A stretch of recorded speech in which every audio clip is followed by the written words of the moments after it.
Hi, I'm Don, and this is The Hobbyist Geek.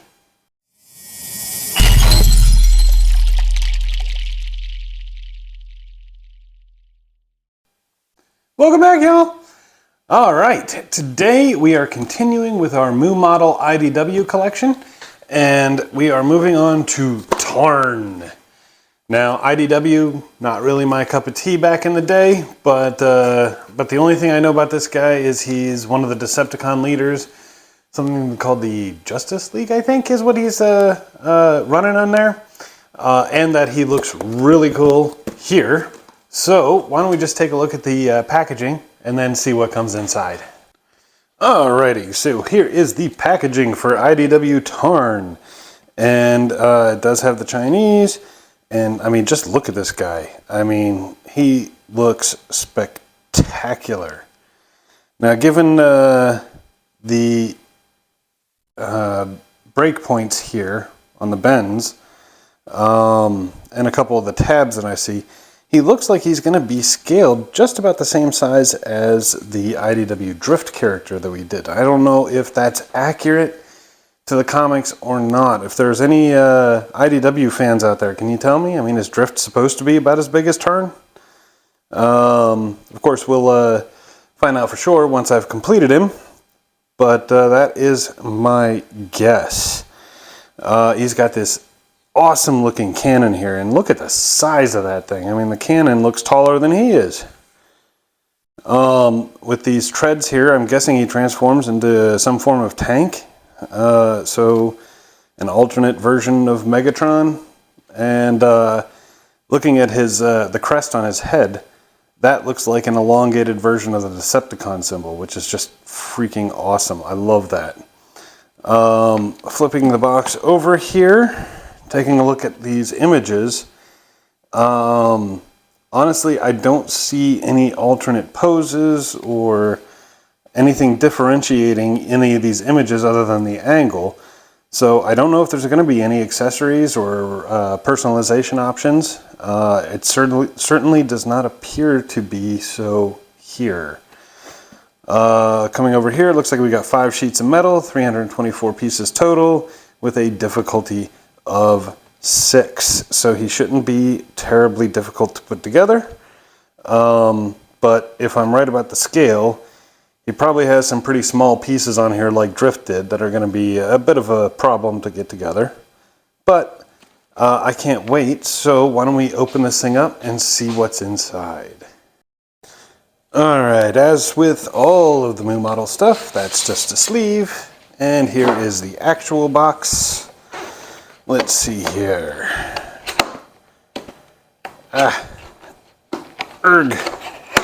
Man, that was really tight there. Alright, and we have a rather extreme close-up of Tarn's face. I don't know, is that accurate to the comics, guys? Let me know. The instruction manual is really light, though. Looks like we got 28 pages of instruction. Man, those tank treads look like they're going to be kind of interesting to throw together. Alright, let's see here. Looking at the back.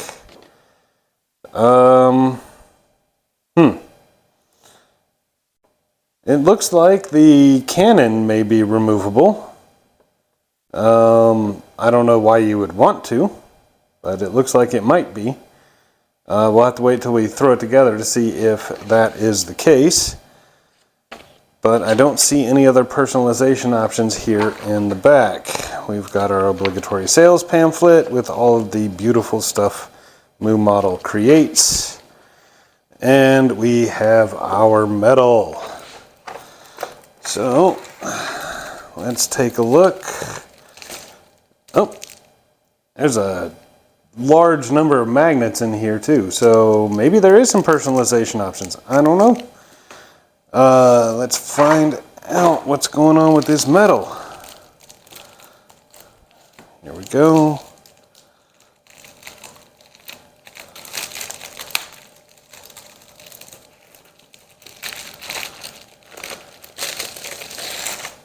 Okay, so it looks like about a quarter sheet, give or take, and 4 full sheets of metal here. So definitely more metal than Drift had. Maybe he's going to be a little bit bigger. There's a lot of really big pieces on here too. I mean, just looking at the size of some of these joints here, the tank treads, even coming over here. I mean, we've got some really large things. I'm not sure what that's going for. Maybe the arms. This lot of big pieces. So maybe I'm wrong. Maybe he does end up being a little bigger. We'll find out as we assemble him, of course. But I will say that the paintwork here looks gorgeous. I mean, just look at that. I mean, you got that wonderful metallic gold. You've got this pink highlight. I'm not sure what this goes to. But you got that, all this nice laser etching. And that laser etching is deep enough that there is a texture to it, just feeling on it here through the cellophane.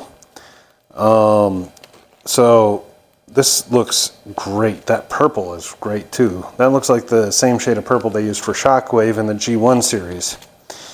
But why don't we go ahead and cut some pieces out, and we'll get started on the build.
It's like a family tree, part of you and part of me. And if we should separate, go your own way, I won't wait.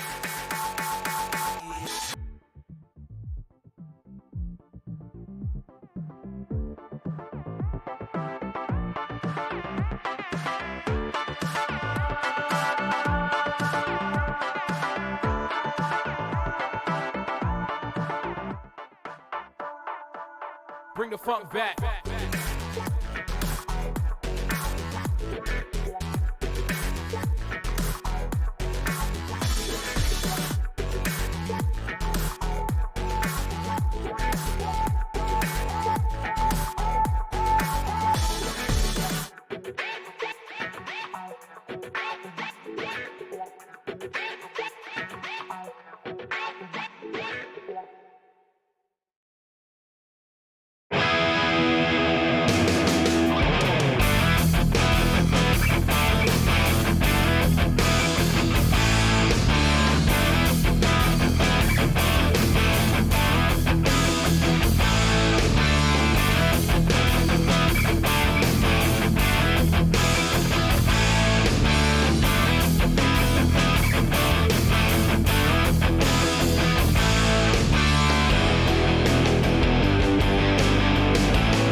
And here we are at the end of part 1 of this Tarn build, and I gotta say, I don't know, maybe it's because I don't know the character very well, maybe it's something else, but I'm not terribly impressed with this build so far, and well, let me get into it. First off, with the stance and the width of the legs, they kind of seem a little stubby to me. I don't know. We'll see whenever the rest of the build is completed, whether or not they kind of match, but it just seems a little stubby compared to the other builds that we've done. And, from basically here down, I'll go up to here. From about the knee joint here down was fairly easy. I mean, there's a lot of neat things here. We've got this pipe going here. There's a nice little piston on either side of the shin. We've got obviously this great shin work, a lot of laser etching. Up in here, there's actually another piece inside the grill for a little extra detail there, which is quite nice. Oddly, the large toe is on the outside instead of the inside of the foot, which I found to be a little bit odd. I don't know how character accurate that is. We've got this nice gear here at the ankle. I do love how this has got, the toe, the ball of the foot, the arch, the heel. These feet are definitely way more advanced than the G1 models we were doing. On the back side, we've got some painted detail here at the ankle. Nice little 3D elements. I do like the no sign there, the little circle with the line through it, which is quite nice. Little venting. It's not bad. Kind of standard, not bad. Then you get to the stuff above the knee. And this is where things got really difficult, particularly with these silver bits. I don't know if it's my copy or not, but this silver metal in particular is really, really soft. It felt like it was going to fall apart the minute I touched it. It really did.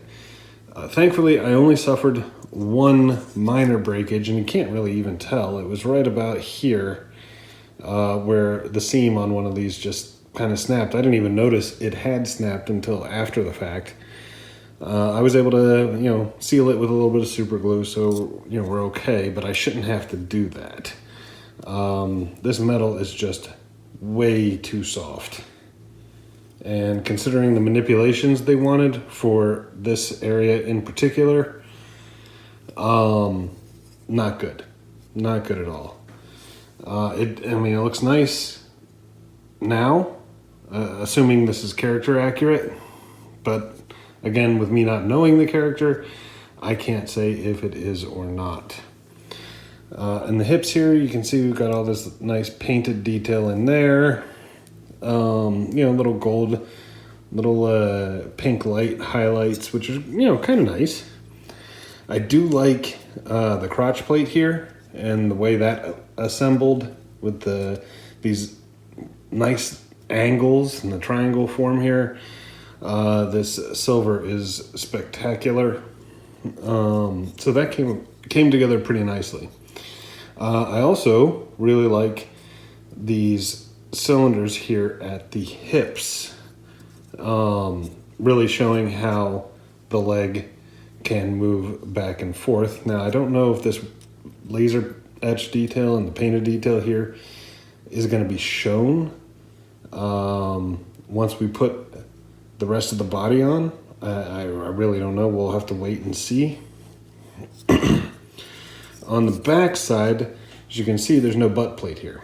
That's actually going to come as part of the torso build, which we'll get into in a bit. That's probably going to be part 3.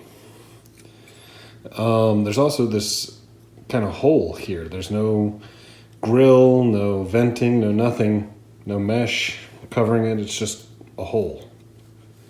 I'm not sure how I feel about that, to be honest. But, it is what it is. I mean, it's coming along nicely.